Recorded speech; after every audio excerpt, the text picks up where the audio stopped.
What did you do to me? Package into your lower tummy. And you're going to transport something very special to us.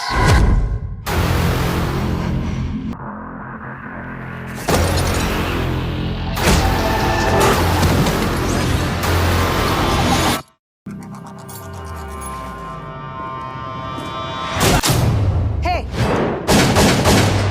You speak English? No. Somebody put a bag of drugs inside me. I need you to take it. Most human beings only use 10% of the brain. We could access 100%. Interesting things begin to... I just read all your research on the human brain. It's a little rudimentary, but you're on the right system. 28% of my cerebral capacity. I can feel every living thing. Since an hour ago. All this knowledge, you can... I'm not even sure that mankind is ready for it. The human are fading away.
Was her into the criminal deal. The Danish actor brought a delinquent, opportunistic edge to the character whose actions set the plot in motion. His performance in the early scenes establishes the what if one pill unlocked 100% of your brain. Or Murder Lucy 2014 is packed with mind-blowing facts, hidden details, and an ending that will leave you thinking. Welcome to Kali Facts Reviews. Don't forget to like, share, and subscribe for more epic movie facts and reviews. Lucy is a 2014 English language French science fiction action movie written and directed by Luc Besson for his company, Europa Corp. The movie was produced by his wife, Virginie Besson-Silla, and was filmed in Taipei, Paris, and New York City.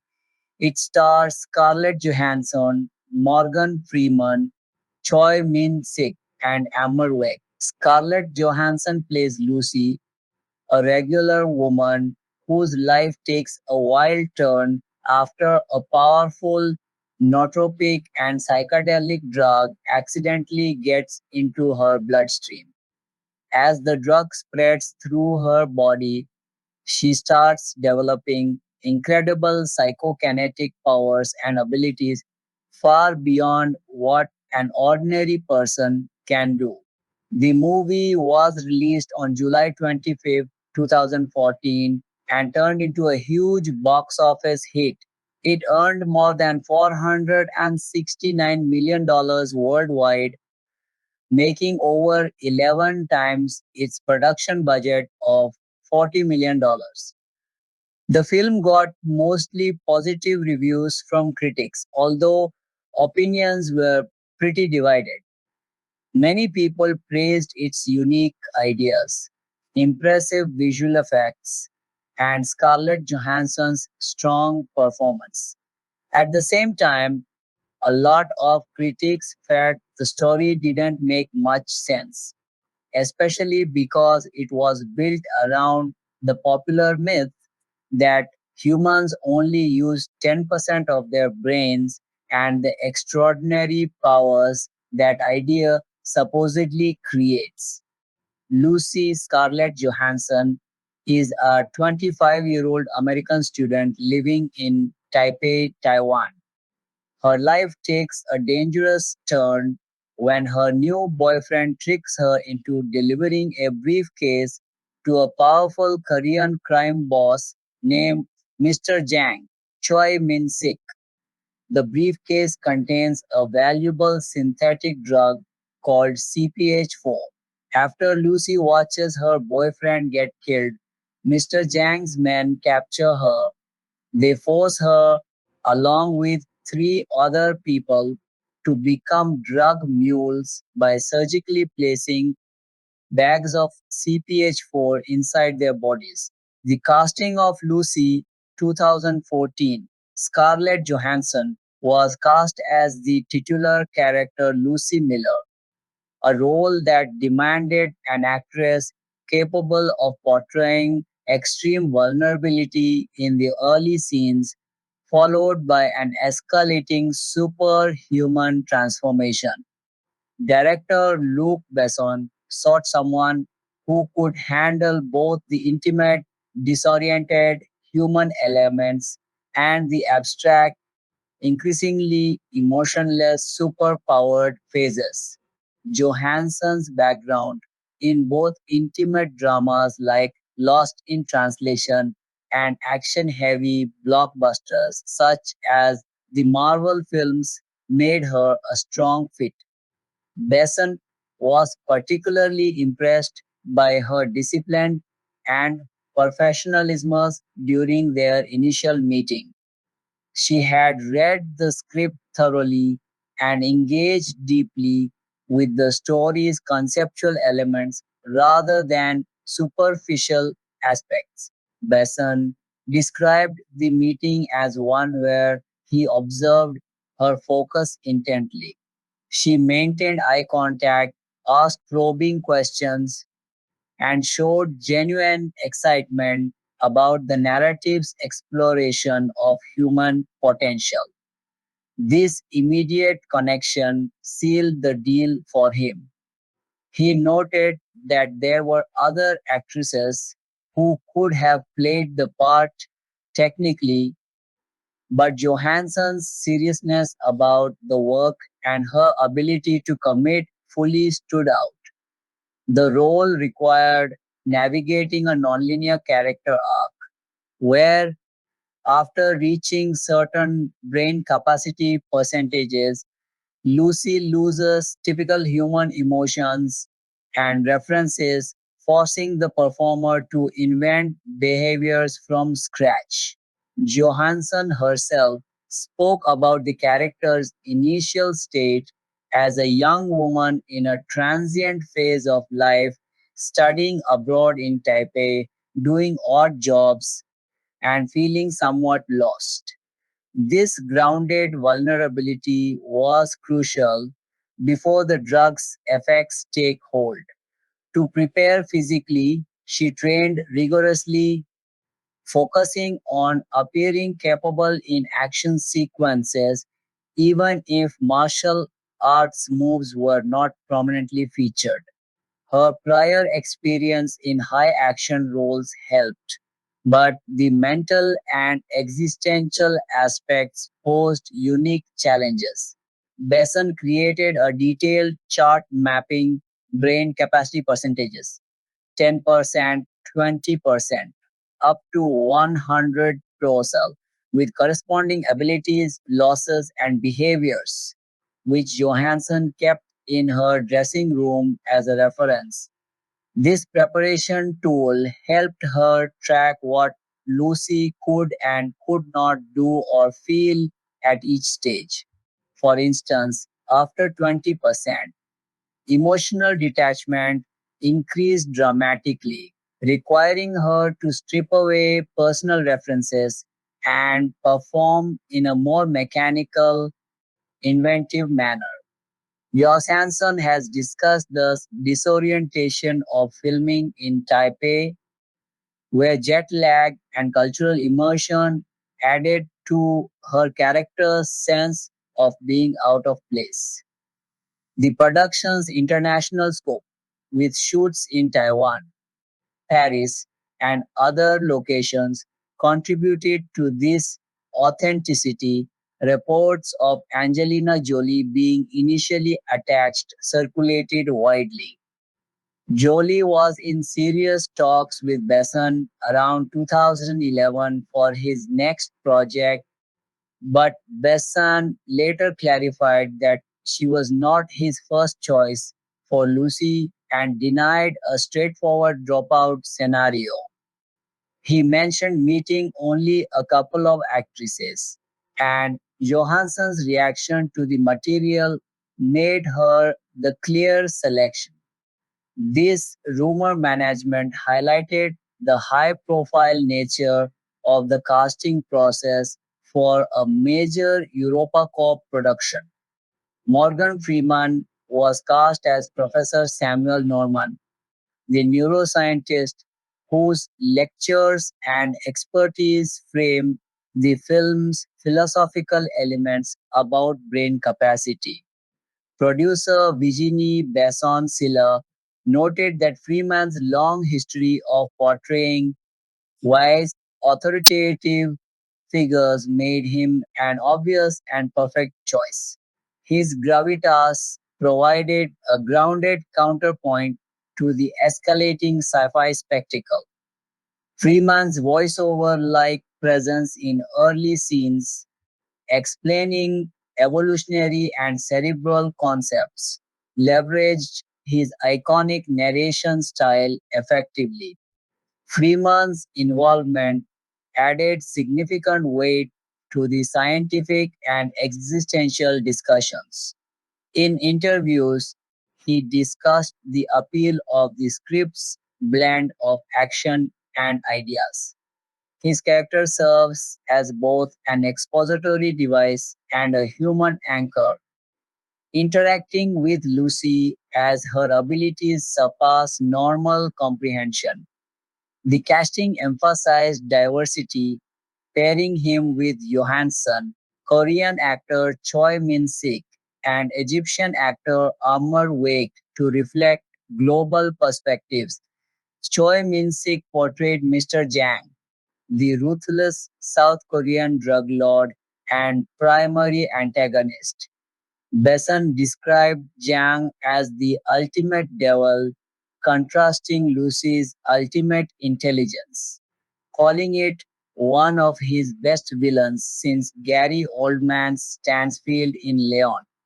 The professional, casting Choi, required travel to Korea for meetings to discuss the story in depth.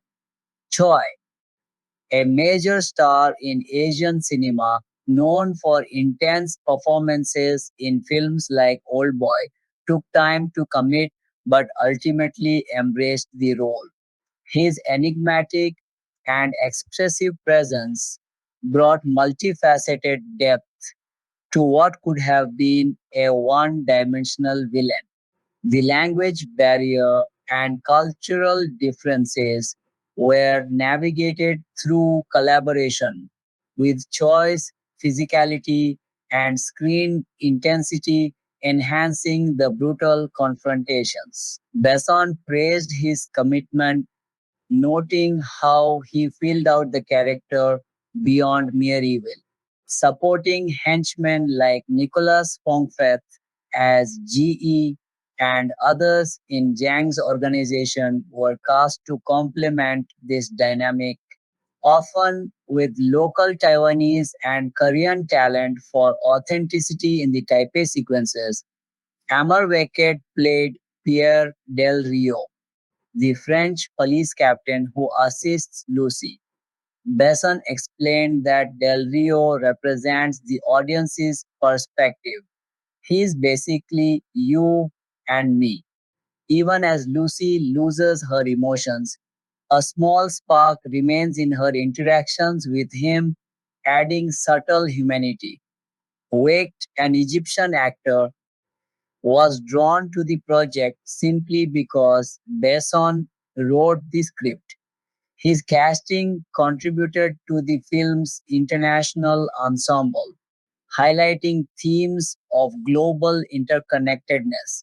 Pilu Asbek was cast as Richard, Lucy's boyfriend in Taipei, who ordinary world before the transformation. Leo Tipton, credited as Annalie Tipton, played Caroline, Lucy's roommate, providing a brief but relatable connection to normal life in Taipei. Julian Ryan Tutt portrayed the Limey, the British antagonist involved in packaging the drugs. His polished yet sinister demeanor fit the role of one of the operatives sewing the packets into the mules. The drug mules themselves, Paul Lefebvre as the French mule, Jean-Oliver Schroeder as the German mule, and Luca Angeletti as the Italian mule, were cast with European actors to reflect the international smuggling operation targeting Europe. Supporting professors in Norman's academic circle included Pierre Poirot, Pierre Grammont, Bertrand Coniam, and Loic Brabant. These roles grounded the scientific discussions in Paris. Airport and hospital staff like Pierre Gerard as the airport doctor, Isabelle Cagnat as the airport nurse, Frederic Shaw as the cabin manager, Claire Tran as the flight attendant, and others added procedural realism to key sequences. Francois Legrand appeared as the businessman on the plane and Bob Martet as the customs officer. The casting director, Natalie Sharon, and team assembled a truly multinational group. Besson and producer Virginie Besson-Silla aimed for diversity to mirror the film's themes of human unity and planetary interconnectedness. Scarlett Johansson, American; Morgan Freeman, African American; Choi Min-sik, Korean; and Amar Wakad, Egyptian, formed the core with supporting players from France, Taiwan, and elsewhere. Choi Min-sik's casting process was notably deliberate. Besson emphasized the need to convince him personally, traveling to meet and discuss the villain's motivations. This respect for the actor's stature paid off in a performance that blended menace with enigmatic charisma. Johansson's physical preparation involved training with choreographer Alan Figlas for combat credibility and weapon handling. She arrived focused and professional, requiring minimal use of a stunt double due to her readiness. Freeman's typecasting as a wise figure was acknowledged in discussions around the film, yet it served the story perfectly. His lectures on brain capacity and evolution provide the intellectual backbone. The production notes highlight how his experience made him ideal for conveying complex ideas accessibly. Smaller roles like the prehistoric Lucy, Sandra Aboab, and prehistoric man Abel Aboalaiten connected to the evolutionary themes, with the hominid scenes referencing the real Australopithecus afarensis named Lucy. Voice work included Laura Lieblein Adam as Lucy's mother. Uncredited appearances featured Luc Besson himself in a doctor role and other crew members. The ensemble extended to numerous extras and bit players in Taipei street scenes, car chases, and the Sorbonne lectures. Taiwanese actors like those playing Jiang's men, e.g., Mao Xiu Li, and concierges enhanced location authenticity.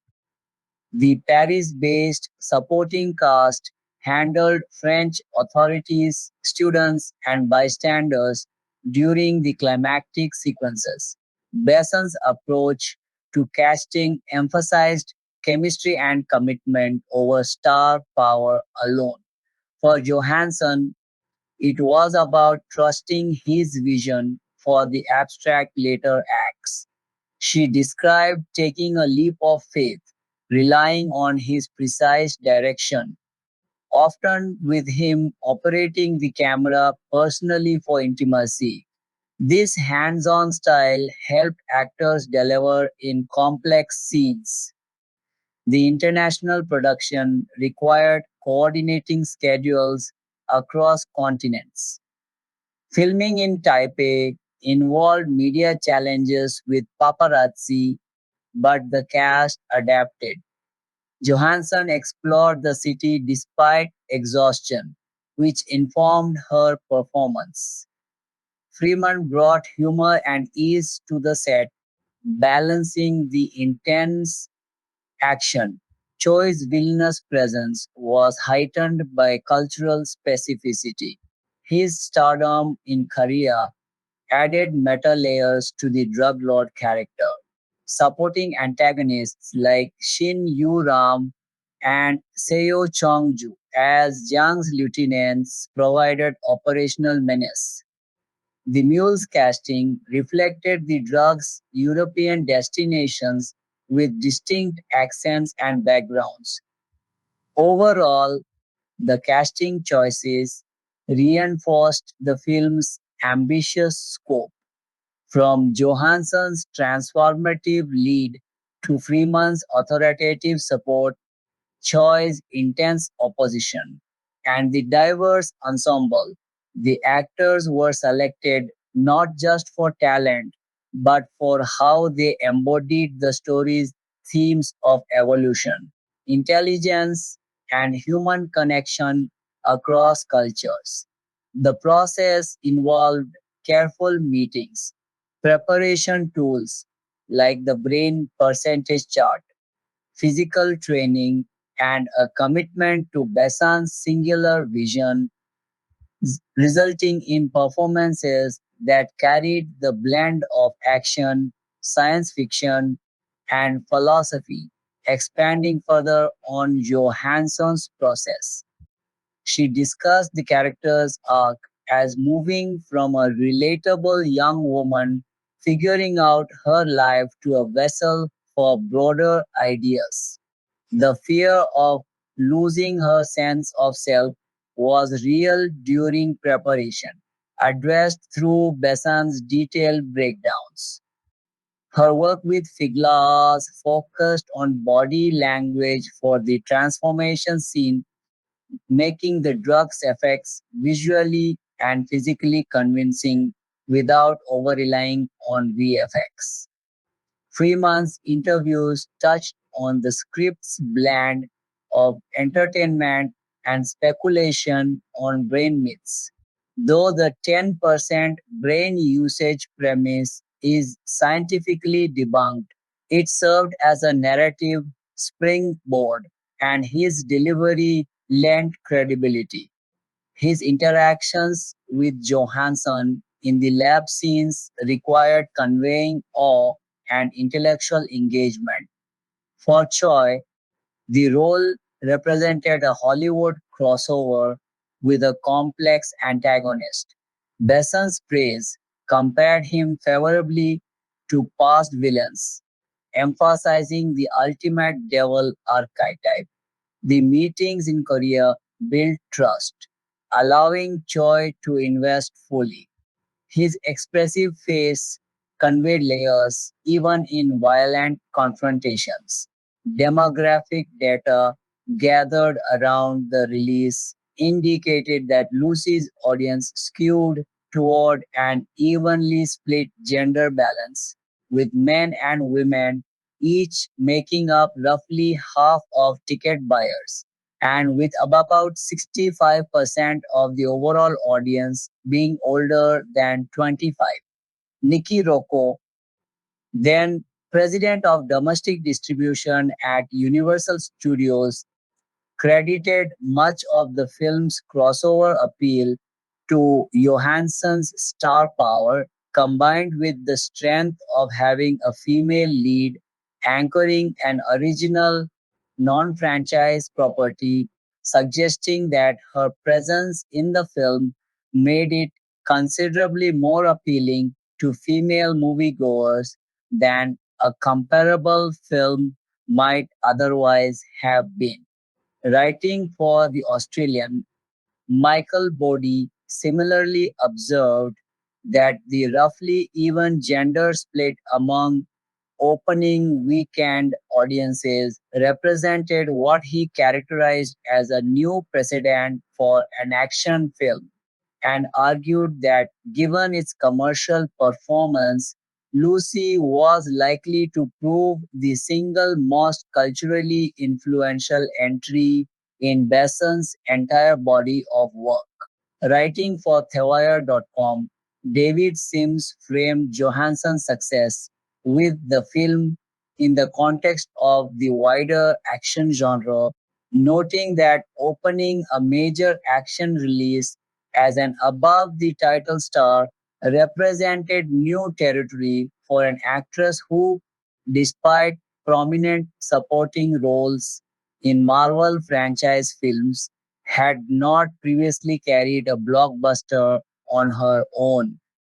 Sims pointed to her earlier film, The Island, as a prior attempt at a similar kind of leading role that had ultimately underperformed at the box office, and suggested that if industry tracking data held up, Lucy would help cement a new phase of Johansson's career as a genuine marquee draw. Within the United States and Canada specifically, Lucy earned $61 million in ticket sales across 3,173 theaters and drew an estimated 6 million viewers during its opening week.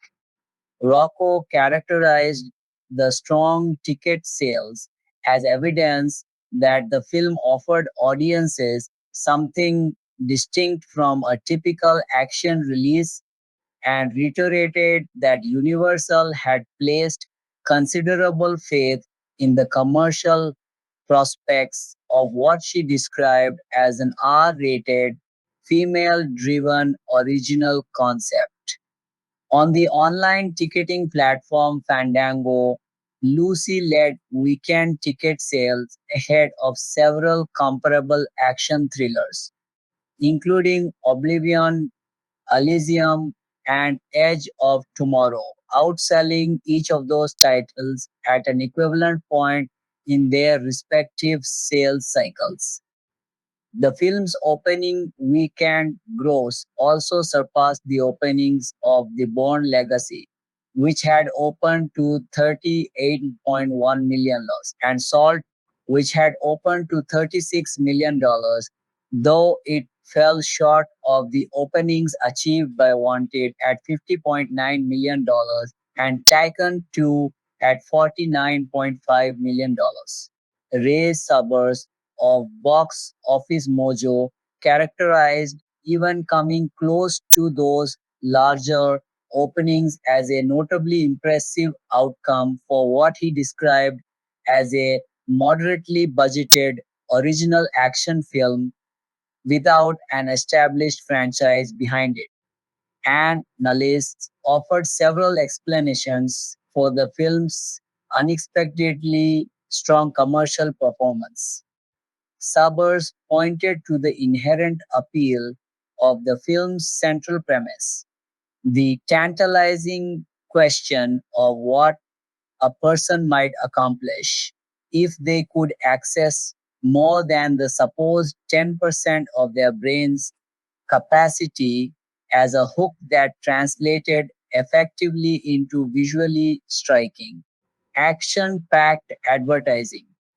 He argued that this framing allowed Johansson's role as Lucy to read as a natural extension of the action hero persona she had already built through her appearances as Black Widow in The Avengers and Captain America, The Winter Soldier. Sabers also credited Universal's scheduling decision to move the release date earlier, positioning the film in a comparatively uncrowded late July slot rather than competing directly against Guardians of the Galaxy, Teenage Mutant Ninja Turtles, and The Expendables 3 in mid August as a savvy strategic choice that helped maximize the film's opening weekend potential.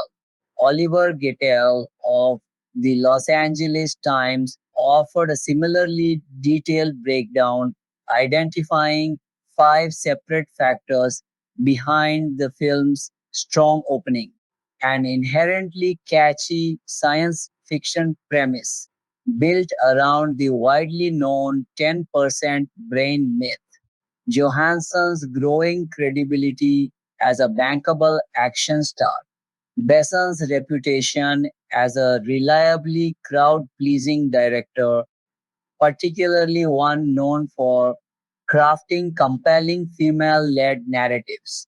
The broader commercial success that year of other female driven films, including Maleficent and The Fault in Our Stars, and a well executed marketing campaign that emphasized high concept action and spectacle in its trailers while deliberately minimizing the film's more philosophical and metaphysical elements. Taken together, the analysis offered by Sabers, Gettel, Bodhi, and Sims painted a consistent picture of a film whose commercial success rested on several converging factors rather than any single explanation. The strength of Johansson's evolving action star persona, built up gradually through her Marvel appearances, gave audiences a familiar reason to trust her in a leading role even in an entirely original property. Besson's own directorial brand, cultivated over decades of internationally successful genre filmmaking, provided a further layer of audience confidence. And the counter programming value of an original female led R-rated action thriller opening against a more conventional male-led mythological action film in Hercules appears to have given moviegoers a genuine sense of choice between two very different kinds of action spectacle, a contrast that multiple outlets explicitly framed in terms of brains against brawn. The film's box office trajectory beyond its opening weekend also reflected unusually strong word of mouth staying power for a film that had received such a polarized initial critical reception, suggesting that whatever divided critics about the film's scientific plausibility or narrative coherence did comparatively little to dampen broader audience enthusiasm, at least in the crucial early weeks of its theatrical run. That resilience, combined with the film's remarkably favorable ratio of worldwide gross to production budget, cemented its status as one of the more efficient commercial successes of the 2014 summer movie season, a season that also included several considerably higher budgeted franchise tentpoles, against which Lucy's comparatively modest $40 million budget stood in sharp relief. Critical reaction to Lucy proved notably divided from its earliest reviews onward.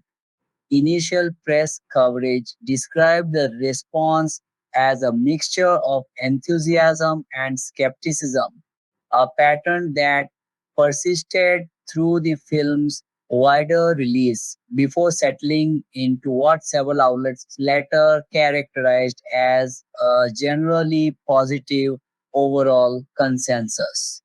Critics repeatedly described the film using terms like entertaining and silly, framing it as a deliberately polarizing viewing experience rather than a film likely to generate broad critical consensus in either direction.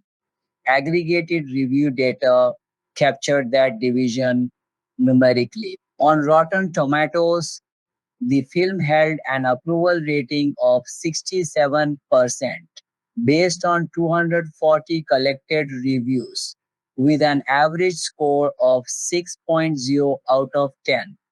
The site's consensus summary characterized the film as enthusiastic and silly, noting that it powered through evident gaps in its internal logic on the strength of cheesy thrills and Johansson's screen presence, and concluded that the approach mostly succeeded. On Metacritic, which aggregates critic scores on a weighted basis, the film earned a score of 62 out of 100 based on 456 reviews, a result the site categorized as indicating generally favorable reviews overall. Audience reaction, as measured by CinemaScore polling of opening weekend moviegoers, came in somewhat cooler, with the film receiving an average grade of C plus on the service's A plus to F scale. In France, the film's home market, review aggregator Allociné compiled 14 press reviews and calculated an average rating of 2.6 out of 5, a comparatively modest score relative to the more favorable numbers recorded elsewhere.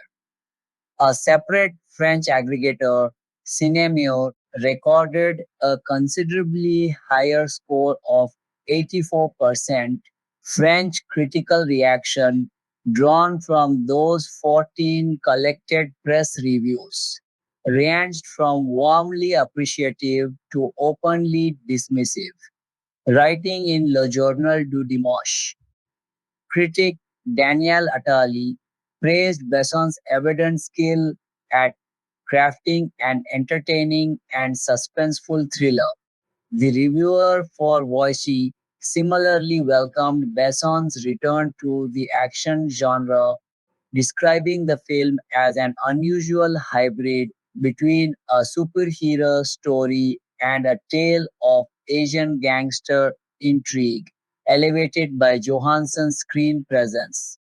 Writing in Le Parisien, Magali Gruet engaged directly with the question of the film's gender politics, suggesting that while she would stop short of calling it an explicitly feminist work, it would be inaccurate to deny that the film positions its female protagonist as the source of the solutions needed to address a global crisis.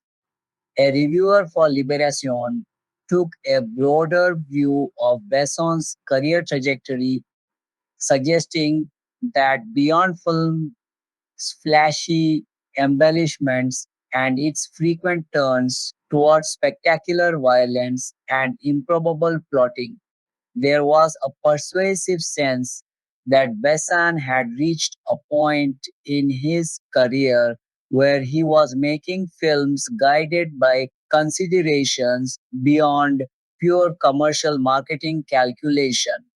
By contrast, a review in Le Nouvel Observateur struck a more critical note, questioning how convincingly the film's contrived narrative could hold up once its initial novelty inevitably wore off for audiences. American reviews tended to be similarly split, though several major critics offered enthusiastic, if qualified, praise. In Variety, Justin Chang described the film as a slickly engineered vehicle for a compelling, instinctively rootable action heroine, characterizing the overall experience as agreeably goofy, high concept entertainment, free of any pretension towards self importance. Chang argued that the film succeeded in part because of the deft, knowing way it paid homage to numerous earlier science fiction touchstones, embedding its ideas within a denser web of cinematic references that ultimately came across as playful rather than derivative. Writing for The Guardian, Jordan Hoffman characterized the film as mindless and disorganized in its plotting, yet propulsive and genuinely enjoyable to watch, adding that Johansson's performance represented some of Besant's finest directorial work since The Fifth Element. Hoffman awarded the film 3 out of 5 stars. IGN's Jim Wejboda rated the film 7.2 out of 10, emphasizing that the entire film essentially rests on Johansson's performance, given her presence in nearly every scene, and praised her ability to convincingly track Lucy's transformation from an ordinary person into something approaching an omnipotent entity. Voevoda concluded that considerably more of the film worked than didn't, crediting both Besson's directorial style and Johansson's performance with keeping the film from collapsing under the weight of its own scientifically implausible premise. Nick LaSalle of the San Francisco Chronicle took a similarly forgiving view, suggesting that viewers could reasonably scoff at the underlying philosophical assumptions embedded in Besson's script, but that doing so risked missing what was actually on screen, an impeccably realized expression of Besson's particular worldview. Other major critics were considerably harsher. John DeFore, writing for The Hollywood Reporter, acknowledged that numerous earlier films and novels had explored the premise of a person gaining full conscious control over their entire brain, but argued that few such works had built their ideas on foundations quite as flimsy as this one. DeFore suggested that audiences might initially be willing to accept Lucy's rapidly escalating abilities, but that the film ultimately failed to adequately justify just how far those abilities extended, eventually encompassing powers as extreme as time travel and levitation without sufficient narrative grounding.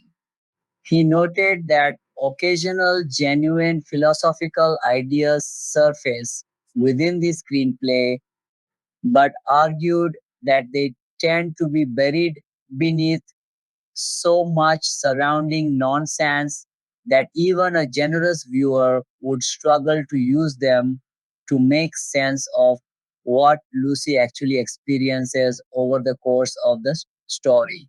Writing for LA Weekly, Amy Nicholson offered an even more pointed critique, suggesting that Besson's approach assumed an audience operating with even less mental capacity than the film's own 10% premise implied, characterizing his directorial style in the film as slick but overly literal in its exposition.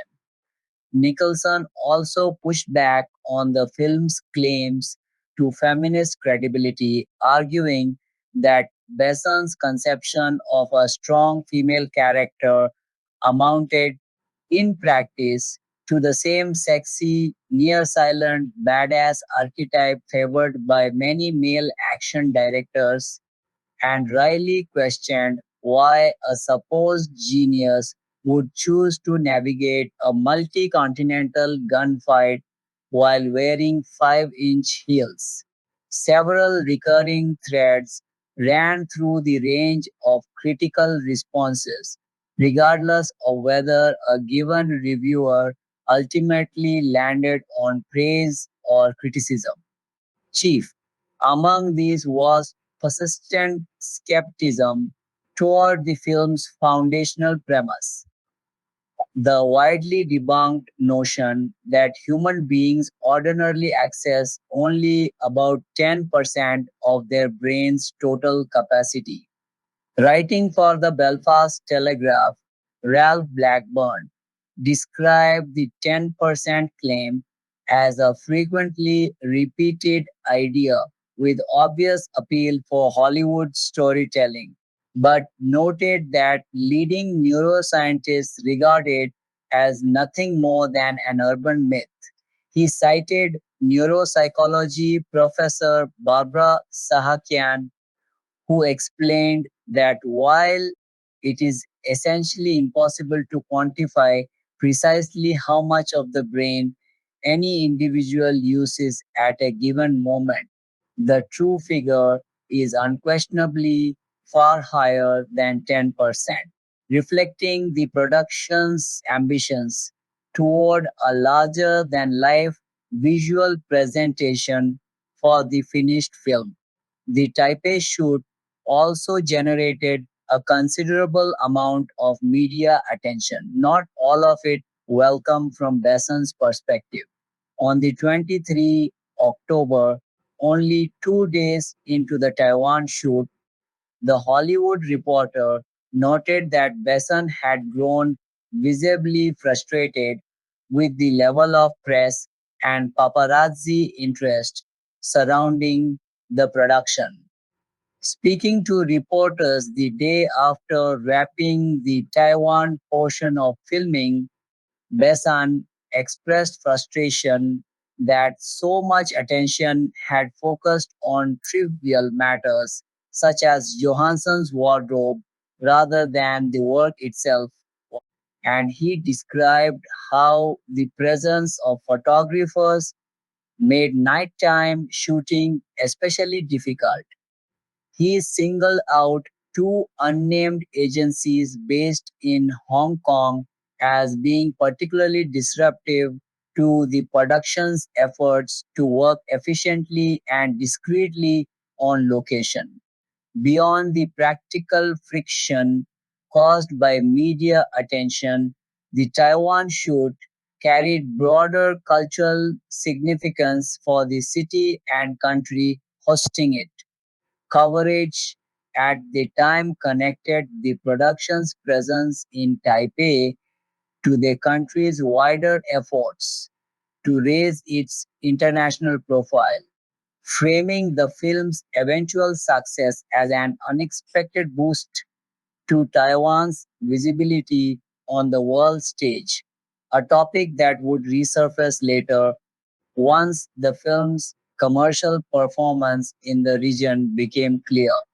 Taken as a whole, the shoot moved between three very different environments: the controlled soundstage conditions of the newly built Cité du Cinéma, the rugged natural coastline at Etretat, and the dense urban landscape of Taipei, giving cinematographer Thierry Arbogast a wide visual palette to draw from as he worked to capture the film's shifting tones.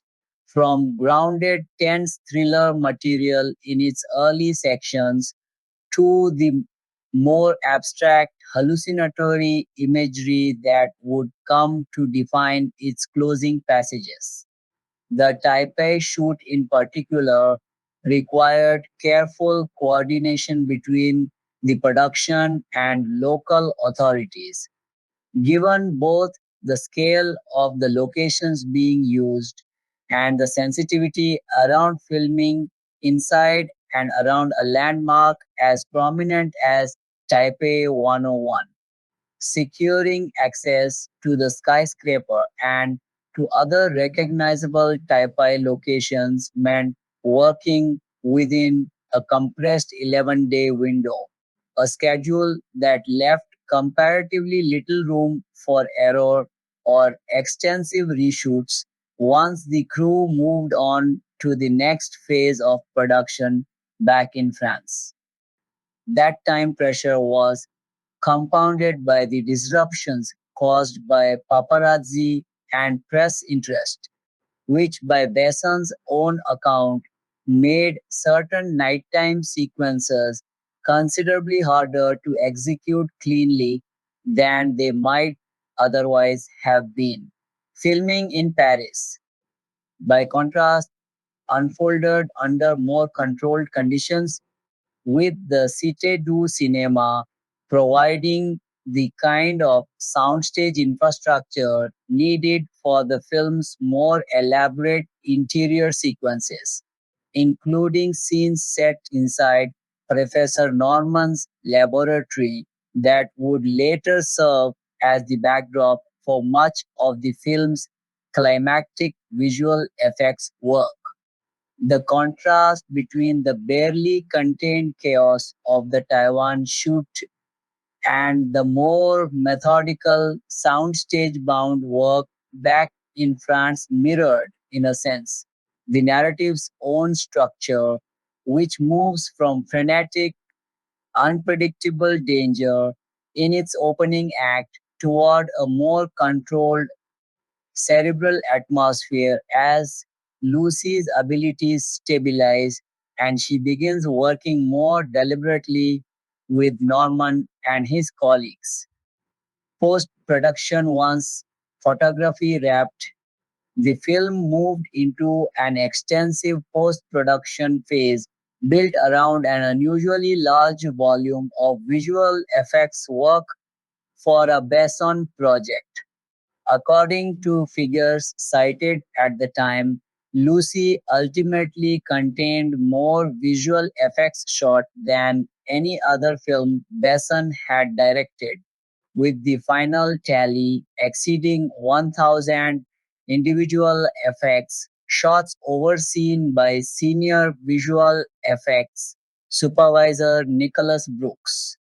The bulk of that effects work was handled by Industrial Light and Magic, the effects house co-founded by George Lucas with a team led by supervisor Richard Bluff. Bluff has described the experience of working on Lucy as a welcome departure from the kind of effects work ILM more typically handles, noting that the film did not call for the usual parade of robots or similarly familiar effects driven imagery. Instead, the project demanded a comparatively small number of highly unconventional sequences, each of which required the team to invent new problem solving approaches and new ways of visualizing concepts that had no obvious cinematic precedent. ILM's involvement began early, in July 2013, well before the Taiwan and Paris shoots had concluded, based on concept art supplied by EuropaCorp that sketched out some of the film's more surreal imagery, including the idea of Lucy's body disintegrating and sprouting dark tendril like growths as her transformation progresses. In researching how to bring that imagery to life, the ILM team looked to an eclectic range of visual reference points. Among the material studied were footage and imagery of real chemical reactions, the kind of elaborate laser lighting displays associated with rave culture, and the work of visual artist Perry Hall, who had previously collaborated with supervisor Nicholas Brooks on the 1998 film What Dreams May Come, itself known for its unusual and painterly approach to depicting altered and transcendent states of consciousness. Additional effects work was contributed by Rodeo FX, a Montreal based studio that took responsibility for several of the film's more geographically and technically specific sequences. Rodeo FX handled the elaborate car chase set in Paris, contributed matte paintings used to expand and enhance the Taipei locations captured during the Taiwan shoot, and created the distinctive visual representation of radio waves emanating from cell phones, an effect meant to convey how Lucy's rapidly expanding perceptual abilities allow her to see forms of information and energy invisible to ordinary human senses. Together, the editing work by Julian Ray and the visual effects contributions from ILM and Rodeo FX helped shape the film structure into the three-act progression Besson had originally envisioned, moving from grounded, tense thriller material through an increasingly abstract middle section and finally into the almost wordless, purely visual final sequences depicting Lucy's journey through time and space, culminating in her encounter with the ancient hominid Lucy and her eventual dissolution into pure information. Much of the technical challenge in post production centered on ensuring that the film's visual language evolved in step with Lucy's own escalating abilities so that the imagery itself would feel more abstract and less grounded in recognizable physical reality as the character's brain capacity increased. Early effects work, particularly around the sequences depicting Lucy first gaining her abilities in Taipei, remained comparatively restrained, relying on subtle enhancements to her physical performance and small scale environmental manipulations. By the film's final act, however, the effects work shifted dramatically in scale and abstraction as the production sought to visualize concepts with no direct real world analog. Lucy's body dissolving into a spreading computer like black substance, her mind traveling backward through geological and cosmological time, and her ultimate transformation into something no longer describable in ordinary physical terms. That escalation placed considerable pressure on the editing process as well, since Ray's work needed to maintain narrative coherence and emotional throughline, even as the visual content of individual scenes became progressively less conventional. The finished cut of the film runs to a relatively brief 90 minutes, a length several critics would later note as unusually compact for an effects driven studio release of its scale, reflecting a deliberate choice to keep the narrative moving briskly rather than lingering extensively on any single stage of Lucy's transformation. Music, the film score, was composed by Eric Serra, a longtime collaborator of Besson's who has provided music for nearly every film the director has made, with the exceptions of Angel A and The Family. Sarah's continued involvement placed Lucy firmly within a musical lineage stretching back through Besson's earlier work, including Leon, The Professional, and The Fifth Element, films whose scores similarly blended orchestral and electronic elements to underscore both intimate character moments and large scale action. The soundtrack also featured a contribution from outside Serra's usual purview.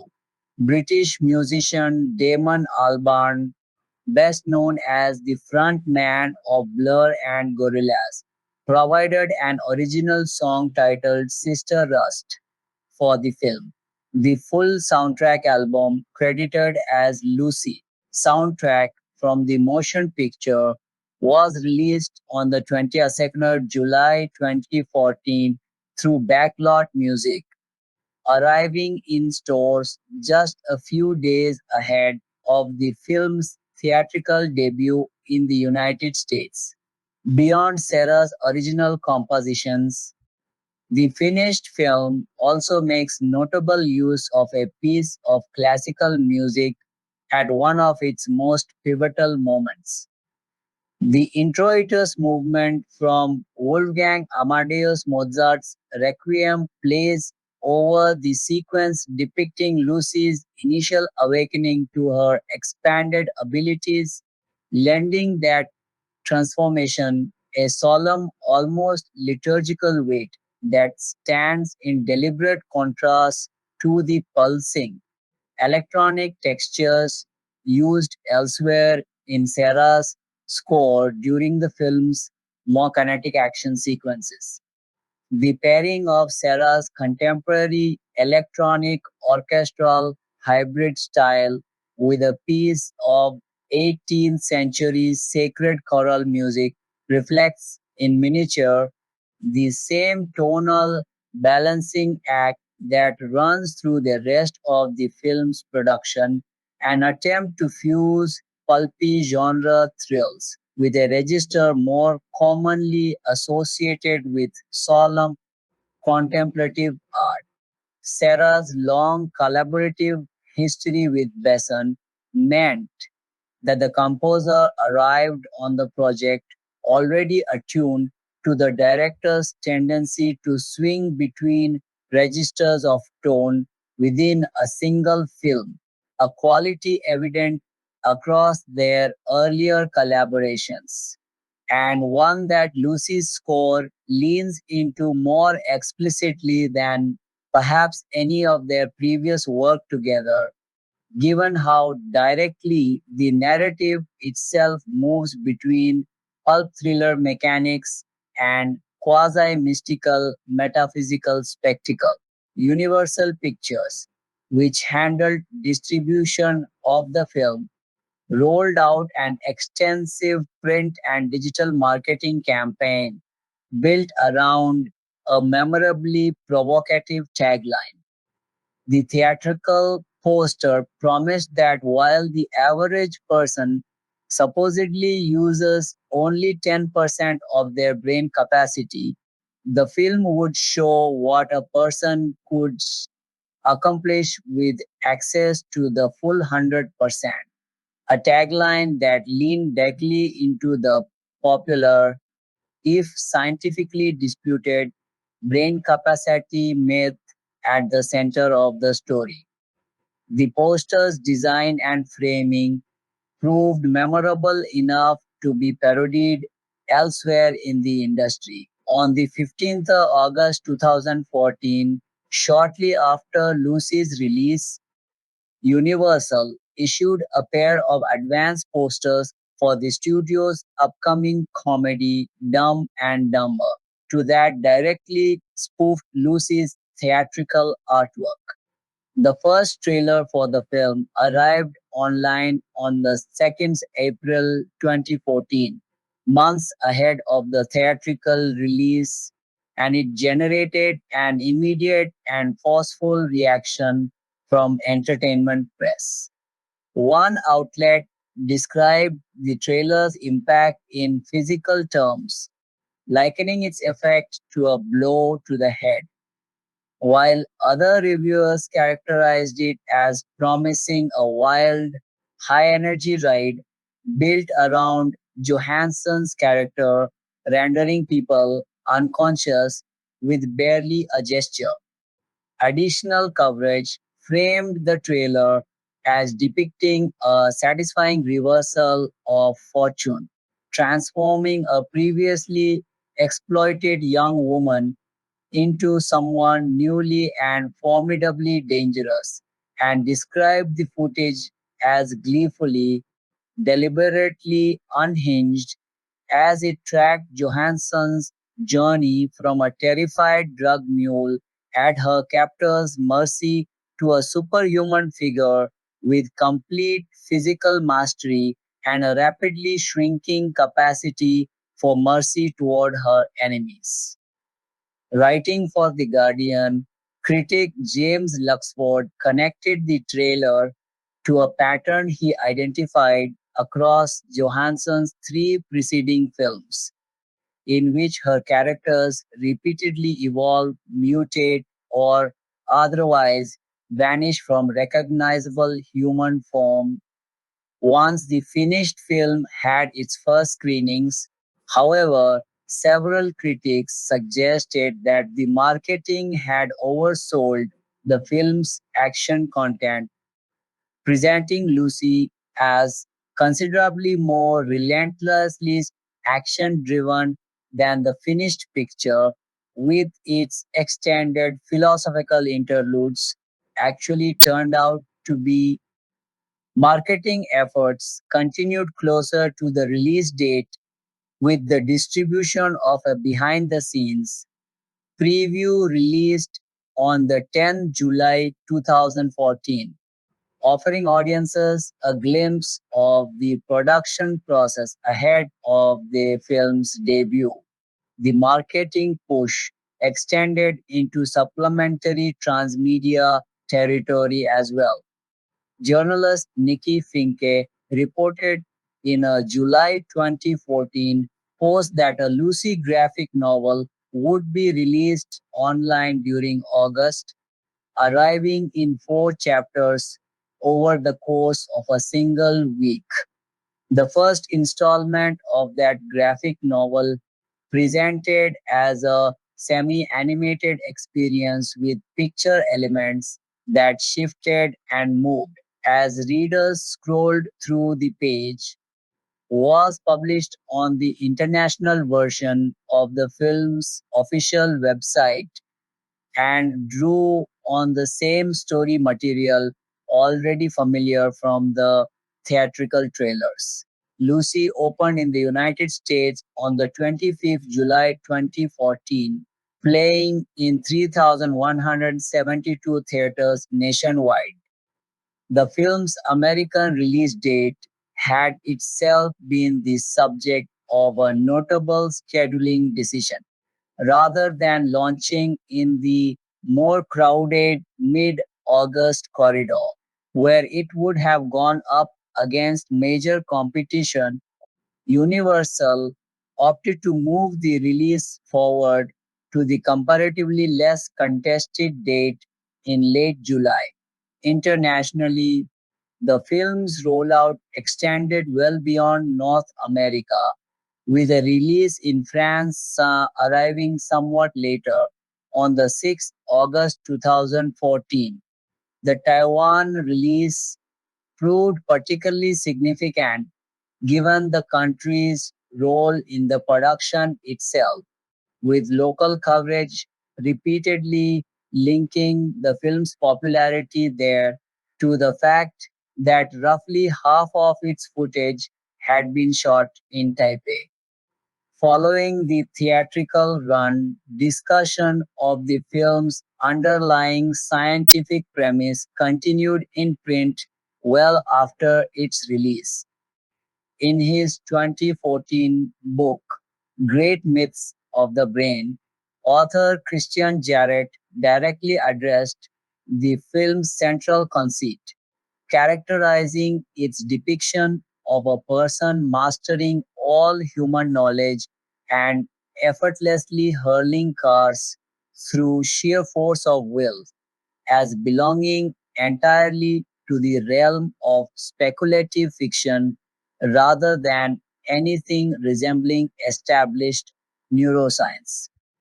The scheduling maneuver that placed Lucy in late July rather than mid August proved to be one of the more consequential marketing decisions surrounding the release, since it meant the film avoided direct competition with several other major genre releases scheduled for the following weeks, instead going head to head primarily with Hercules, a film built around a considerably more traditional, muscle bound conception of action heroism.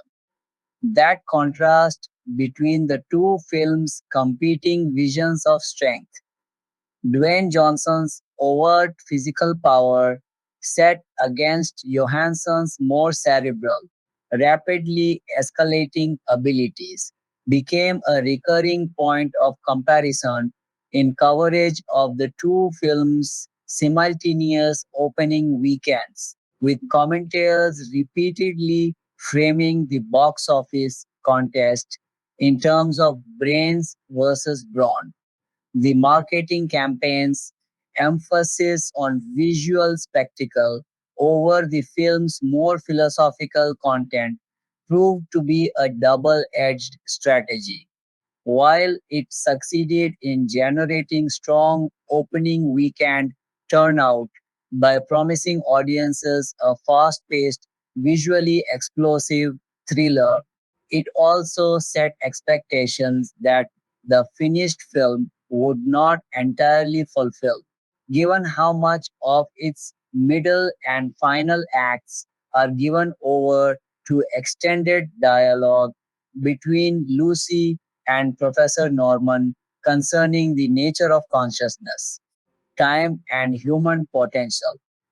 That mismatch between the trailer's relentless pace and the film's more meditative stretches became a recurring thread in critical commentary once reviews began appearing, with several critics explicitly noting the gap between the marketing and the finished product. Home Media Universal Pictures, Home Entertainment, brought Lucy to home video markets several months after its theatrical run had concluded, releasing the film on both DVD and Blu-ray on the 20 January 2015. The home video release allowed audiences who had missed the film during its theatrical window or who wish to revisit its more effects heavy sequences at their own pace to access the film through standard physical media formats typical of the period. Years later, as home entertainment technology continued to advance, the film received a further physical media upgrade. On the 9th August 2016, a 4K Ultra HD Blu-ray edition of Lucy was released, offering a higher resolution presentation that better showcased the extensive visual effects work contributed by Industrial Light and Magic and Rodeo FX, particularly during the film's climactic sequences depicting Lucy's body transforming into a spreading computer like substance and her subsequent journey through time. The home media releases arrived amid ongoing, if ultimately inconclusive, discussion about the possibility of a sequel. Besson had already addressed the question directly on multiple occasions in interviews conducted around the time of the theatrical release, and speculation about a follow up continued to surface periodically for years afterward, occasionally intersecting with news coverage tied to the film's various home video re-releases. At an April 2014 WonderCon appearance, ahead of the film's theatrical debut, Besson was asked directly about the prospect of a sequel and responded cautiously, noting that the film's own ending effectively closes off Lucy's story and that he was uncertain how a follow up could even be constructed, though he allowed that a large enough commercial success might prompt him to reconsider. Several months later, while promoting the film in Taipei during its Taiwanese theatrical run, Besson reiterated much the same position, saying that he did not see an obvious path toward a sequel given how the story concludes, though he left open the possibility that a sufficiently compelling idea might eventually change his mind. Despite that early hesitation, reports surfaced in June 2015 indicating that a sequel was in active development, and by October 2017, further rumors suggested that Besson had completed a script for a follow up film. Those rumors proved short lived, however. On the 5 October of that year, Besson announced via his official Facebook page that he was not in fact working on a Lucy sequel, effectively closing the door on the direct continuation many fans and industry observers had anticipated following the earlier reports. The property was not entirely dormant in the years that followed, however.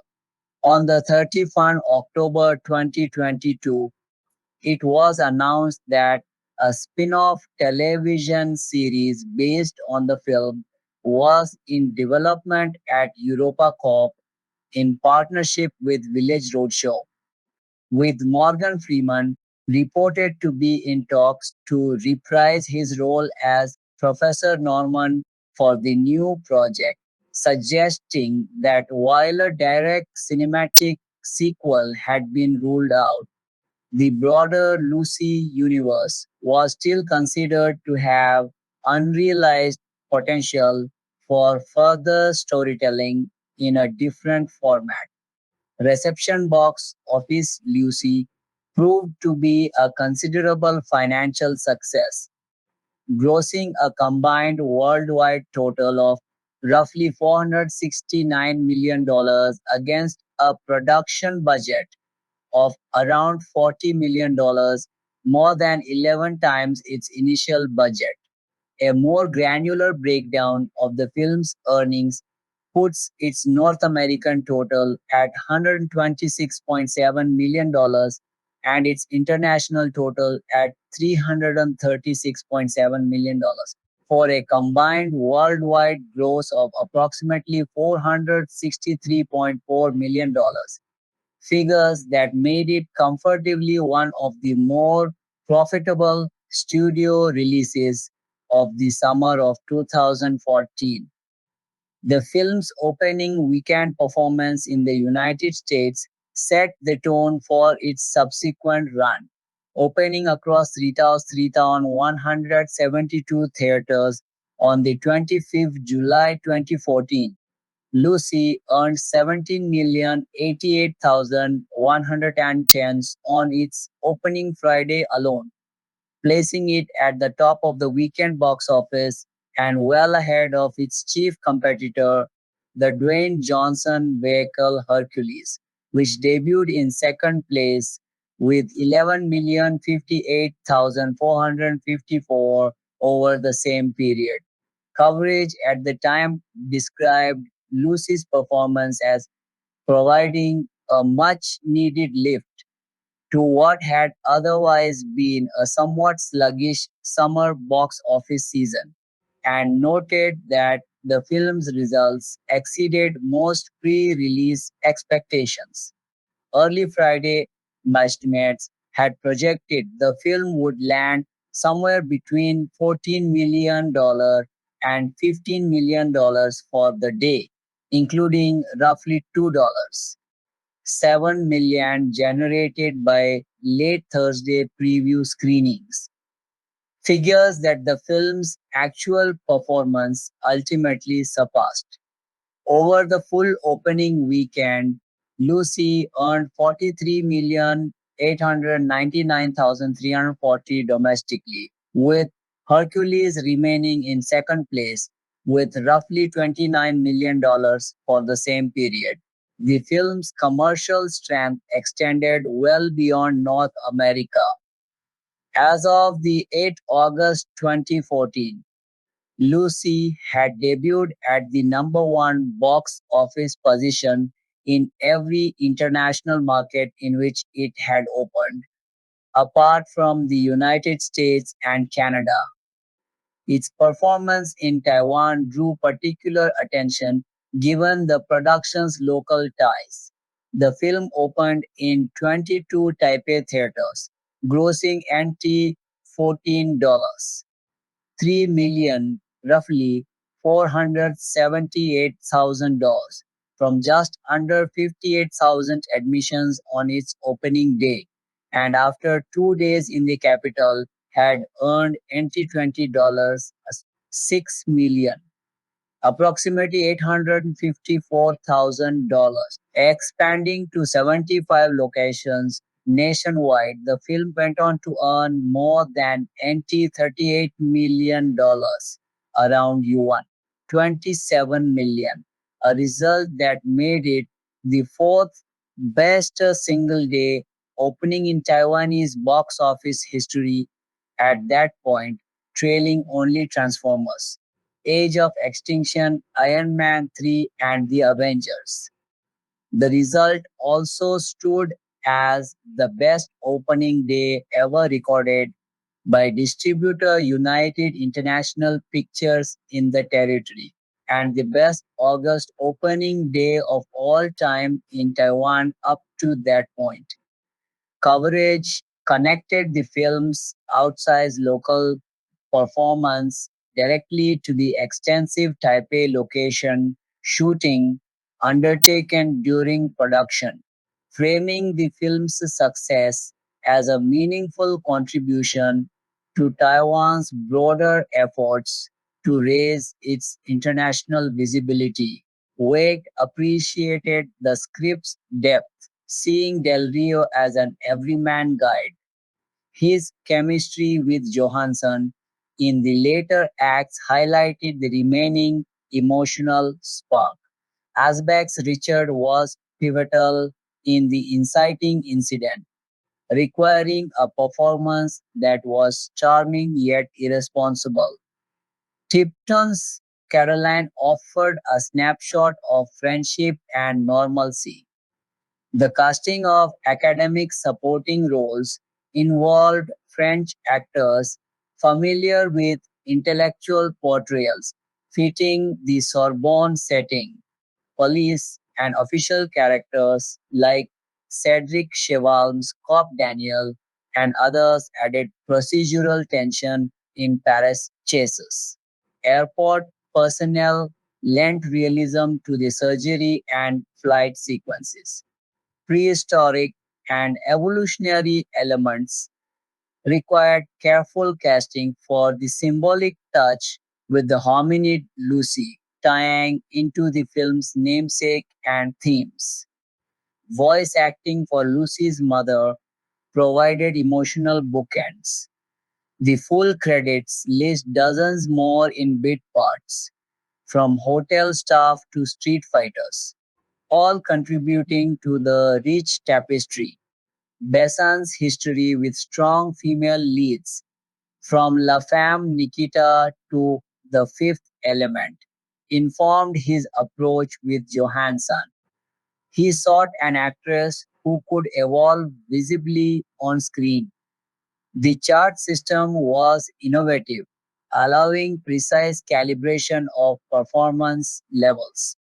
This tool became a daily reference, helping manage the role's psychological demands.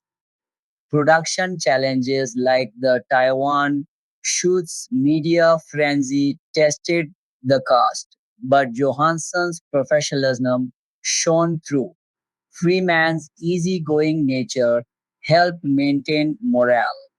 The diverse cast fostered a collaborative atmosphere reflective of the story's global ambitions. In total, the casting was a deliberate assembly of talents that elevated the material. Each actor's background, preparation, and fit with Besson's direction contributed to a cohesive ensemble capable of handling the film's tonal shifts from gritty crime to cerebral evolution. The process exemplified thoughtful international casting for a high concept action film. Long before cameras rolled on Lucy, Luc Besson had already been circling the idea of a strong, singular female lead capable of anchoring a big budget action picture. As far back as 2011, Besson was reportedly in serious conversations with Angelina Jolie about starring in an unnamed project he was developing. Jolie has since been widely described as having been the original choice to play the title role and as having stepped away from the project before shooting began. Besson later clarified, however, that despite those early talks, Jolie was never actually his top pick to play Lucy. The character and the film had simply not yet solidified into what audiences would eventually see in 2014. When Scarlett Johansson was brought into the conversation, Besson found in her exactly the qualities the part demanded. The role required someone who could be entirely convincing, playing a frightened, vulnerable young woman one moment and a nearly omnipotent superhuman the next, someone whose transformation from ordinary victim to something beyond human could feel plausible on screen. Besson has spoken about being struck by Johansson's professionalism and discipline during their early discussions, describing her as precise from their very first meeting. What ultimately sold him on her by his own account was less about her star power than her evident enthusiasm for the material itself. She responded to the story rather than the spectacle, and that for Besson sealed the decision. He has said that once he saw how she talked about the film and understood why she wanted to do it, there was no doubt left in his mind that she was the right person for the role. Around Johansson, Besson assembled a cast that reflected an explicit intention to make the film feel global in scope. Producer Virginie Silla, who is also Besson's wife, has spoken about the director's broader interest in depicting the way people interact with one another across cultural and social lines, and about wanting the ensemble to visually represent the diversity of the planet. That ambition shaped the casting of Morgan Freeman as Professor Samuel Norman, the scientist whose research into brain capacity becomes central to the plot. Siller has noted that given Freeman's long history of playing figures marked by wisdom and gravity, casting him as the professor felt like an obvious choice once the idea was raised. For the character of Mr. Jang, the ruthless South Korean drug lord, who forces Lucy into becoming an unwilling courier, Besson turned to Choi Min-sik, the celebrated South Korean actor. Besson has described Jang as the strongest villain he had written since Gary Oldman's character in Leon. The professional, framing the dynamic between the two leads in almost mythic terms. If Lucy represents the ultimate expression of intelligence, then Jiang was conceived as the ultimate expression of evil. Landing Choi Min-sik for the role required more than a phone call. Besson and members of his production team traveled to Korea specifically to meet with the actor and walk him through the story in person, a process that only concluded with Choi's agreement near the very end of those discussions. Silla elaborated further on the thinking behind the ensemble's composition, pointing out that the finished cast brought together Johansson, who is Caucasian, Freeman, who is African American, Choi Min-sik, who hails from Korea, and Wake, who comes from Egypt, describing the resulting mix as a deliberate reflection of the planet's cultural diversity rather than an incidental byproduct of casting decisions made for other reasons. That framing positioned the film's international ensemble as part of its thematic architecture rather than simply a function of its multi country shooting schedule, reinforcing Besant's stated interest in using the production itself as a small scale model of the interconnectedness the story's climax ultimately gestures toward on a cosmic scale.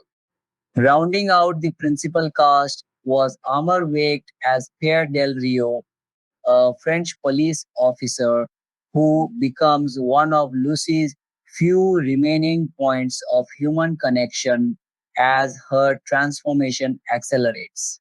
Besson has explained that he conceived of Del Rio as a stand in for the audience itself, an ordinary person swept up in extraordinary events present largely so that viewers would have someone recognizably human to follow. He also noted that even as Lucy sheds her emotional responses under the drug's influence, a small ember of feeling persists in her interactions with Del Rio, offering one of the film's few threads of genuine warmth. For his part, Wake has said that Besson's authorship of this script alone was sufficient reason for him to want to be part of the production.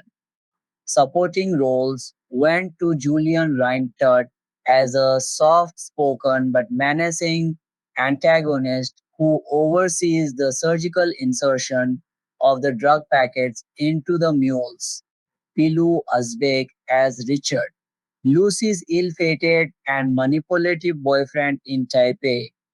Leo Tipton, credited under the name Anali Tipton as Caroline, Lucy's roommate, and Nicholas Pongfeth as G, one of Jiang's principal enforcers. The intellectual scaffolding of the film grew directly out of Besson's own curiosity about neuroscience, though filtered through a distinctly cinematic lens rather than a documentary one. He has spoken at length about his fascination with the hominid fossil known as Lucy, the roughly 2 million-year-old Australopithecus afarensis skeleton, whose discovery reshaped understanding of early human evolution. Besson was struck by the contrast between the modest 400-gram brain of that ancient ancestor and the roughly 1.4 kilogram brain of a modern human being, and by the idea described by Besson as gigantic in scale, that a single human cell can transmit as many as 1,000 signals per second across a body composed of some 100 billion cells. He was careful to note that he had no interest in making an actual documentary about brain science. Instead, he wanted to build an entertaining action film that nonetheless carried genuine scientific and ethical questions at its core, a combination he considered rare in contemporary cinema. He has described his ambition succinctly: an action film with a purpose on a larger scale than similar ambitions he might have had earlier in his career, ultimately concerned with humanity's legacy and what people choose to do with the gift of consciousness and knowledge. Structurally, Besson conceived of Lucy as unfolding in three distinct movements, each modeled on a different touchstone from his own filmography or from science fiction cinema more broadly. He has said that he intended the film's opening stretch to carry the tone and energy of his own Leon, the professional, before shifting into a middle section styled after Christopher Nolan's Inception, and finally culminating in a climactic section explicitly modeled on the tone and scale of Stanley Kubrick's 2001 A Space Odyssey. That final Kubrickian influence surfaces directly on screen. An animated sequence depicting an early Australopithecus figure was deliberately modeled on the celebrated Dawn of Man sequence from 2001, functioning as one of several overt homages woven through the picture. Besson was candid about the risk involved in making a film built around such an unconventional premise, framing the gamble in terms borrowed from the world of fine dining. He compared filmmaking without risk to trying to earn a top Michelin rating without any willingness to innovate, arguing that creativity necessarily requires the possibility of failure. He acknowledged that some audiences would likely react to the finished film with bewilderment or outright rejection, while others would embrace it, and that he understood such risks could not reasonably be taken on every project. Even so, he maintained that progress in filmmaking, as in any creative endeavor, depends on a willingness to gamble on something new. He also expressed hope that the finished film would connect with American audiences in particular, saying he would rather see it succeed commercially and see audiences respond positively than simply provoke critical debate. On the financial and logistical side, Lucy represented a significant escalation for Besson's own production company, with an estimated budget of around 48 million euros. It stood as the second largest French film production mounted in 2013, and it was at the time the single biggest production ever undertaken by EuropaCorp, the company Besson had founded in 2000. That scale of investment reflected the ambitions built into the project from the outset: a globe spanning shoot, an internationally recognizable cast, and an effects heavy final act that would ultimately require the work of some of the industry's most established visual effects houses. The decision to commit such a substantial sum to a wholly original non franchise concept was itself notable within the context of the French film industry, where productions of that scale had historically been rarer than in Hollywood. By channeling the bulk of Europa Corp's resources into a single original property built around an ambitious, effects driven narrative, Besson was effectively betting the company's own track record on the idea that audiences would respond to a genre film built as much around abstract philosophical inquiry as around conventional action beats. That gamble extended to the casting choices as well. Rather than building the film around an established action star, the production leaned on Johansson's evolving screen persona, one shaped in the years just prior by her supporting appearances in Marvel's ensemble films and on the drawing power of Freeman's long established reputation for gravitas, betting that the combination would prove commercially durable even without a pre existing franchise or literary property behind it. The pre production period also involved extensive location scouting across three continents, a reflection of Besson's stated interest in using the film's setting to reinforce its themes of global interconnectedness. Rather than confining the story to a single city or country, the screenplay was built from the outset around a triangulated structure spanning Taipei, Paris, and eventually a brief but pivotal detour to New York City, allowing the narrative to physically travel alongside Lucy's own psychological and biological transformation, moving from the disorientation of an unfamiliar foreign city toward the more contemplative laboratory bound sequences set in the French capital.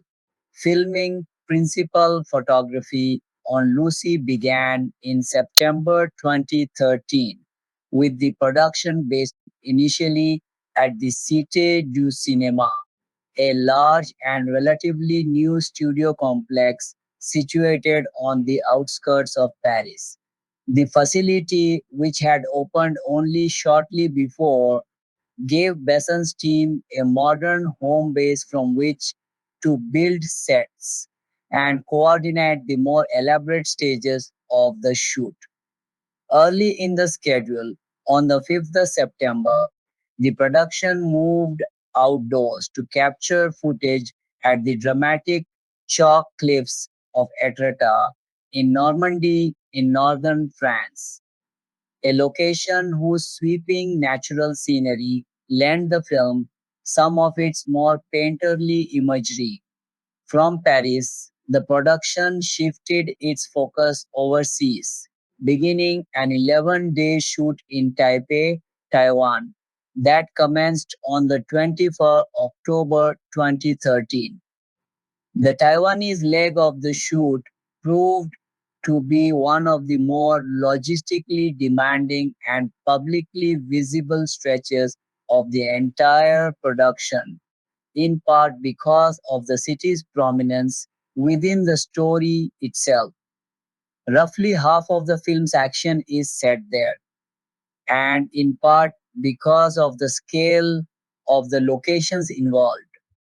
Among the sites used during filming was Taipei 101, at the time one of the tallest skyscrapers in the world, whose looming presence became a visual signature for the Taipei set sequences.